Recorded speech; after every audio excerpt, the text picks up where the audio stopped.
Hey everybody, I just wanted to give you guys a quick demo of an idea for studying some of this information in the chemical urinalysis module. So at the back of the module you have these charts that help to summarize some of the information in the module. So you've got the tests listed and then a column for clinical significance, microscopic findings, then false negative and false positive. So I've filled mine in, and there's actually 2 pages. So we've got blood pH, protein nitrates, leukocytes, and on the next page, or it's actually, I guess I have them in the opposite order, glucose, bilirubin, urobilinogen, ketones, and specific gravity. So I really strongly suggest that you fill these in manually. There is some thinking and processing and reorganizing and summarizing that goes on when you do that, as opposed to cutting and pasting. So I really suggest that you do that, and that will help to cement some of this knowledge if you do some work to create these charts. And then what I did was I color-coded the separate areas. So clinical significance I made yellow. So I put the highlighting along the title and then all the way down on both sheets. And then same for microscopic, false negative, and false positive. So then what I did is I want to study this, and I don't just want to sit here and look at it, because I know that the questions on the exam will be matching. So when you find out the format of an exam, it's really nice to have that, because then you can practice for the exam using that format information. So what I did is I then cut up my sheet. So I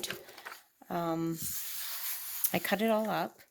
So now what I've got is I've got a sheet with the headings on it. And as you can see, it's now missing all the information.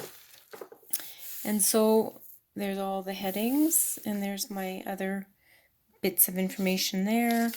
And then I've got another one for my second page, same idea. So now what I do is, let's say I want to study clinical significance.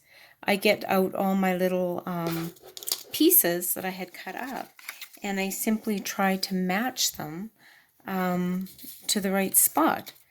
So this helps me to think a little bit harder about what I'm learning. So glucose, okay, well that's pretty easy for clinical significance.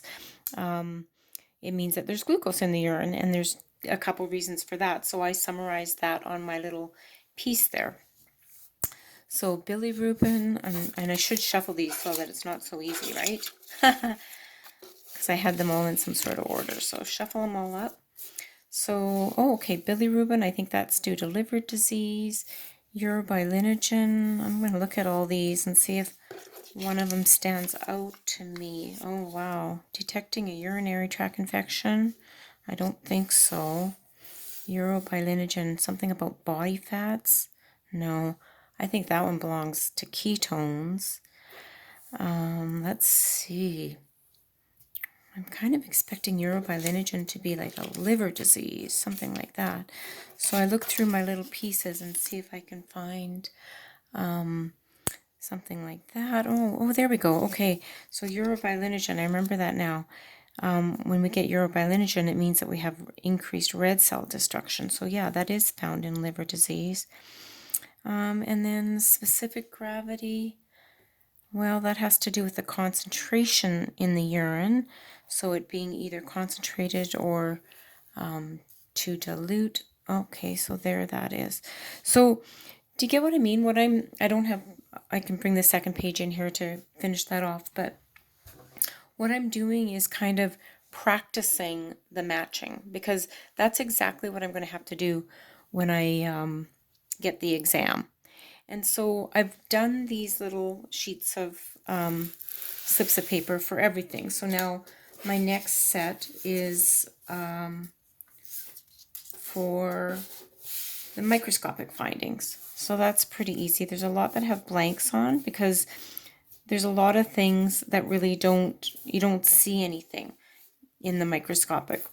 So for example, when there's glucose, the only thing I can think about is with glucose. If you look on page 22, I think it is, of your microscopic urinalysis, is it mentions that sometimes when there's glucose in the urine, you will see yeast. So I put that there. So I'm trying to not just look at my chemical urinalysis module, but also look at my microscopic module and see if I can find any clues in there and kind of get my mind thinking a little bit more broader than just this one module.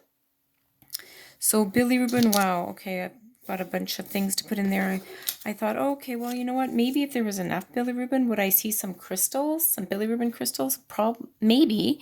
And what we saw in the lab was when somebody had a lot of bilirubin, we saw yellow staining of the microscopic structure. So I thought, oh, I'm going to write that in there.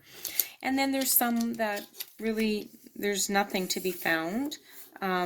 You know, if there's increased urobilinogen, you won't find anything in the urine. Increased ketones, you can't see that in the urine. And specific gravity, you can't see anything on the microscopic finding. So it's just a way of practicing these two sheets because they're really important and they actually amount to good amounts of marks on the exam. So find an active way to do that. I've also uploaded a link to some Quizlet